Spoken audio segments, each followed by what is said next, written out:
V Slovenski Bistrici danes poteka tradicionalni, že 76. sejem Cvetni petek, ki ga organizira Komunala Slovenska Bistrica.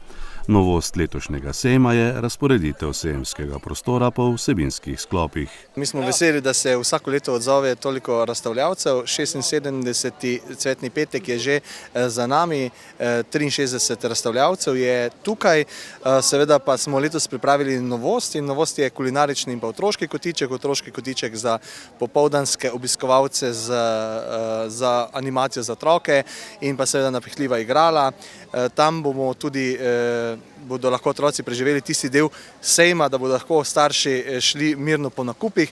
To je na eni strani, na drugi strani pa kulinarično-vinski kotiček, ki pa mislim, da je zdaj med obiskovalci se zelo dobro prejel oziroma so ga zelo dobro sprejeli. Tudi vreme nam gre na roko, tako da jaz mislim, da nas čaka en uspešen zaključek Cvetnega petka. Seveda pa vsako leto razmišljamo, kaj bi še dodali. Lani smo začeli, letos smo dodali torej novost ta dva kotička, kot sem jih omenil.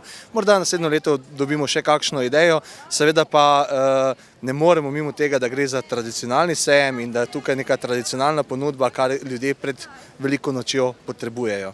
V okviru sejma so v projekcijski dvorani Bistriškega gradu gostili srečanje z evropskim poslancem Francem Bogovičem, ki je predstavil aktualno politiko na področju kmetijske politike.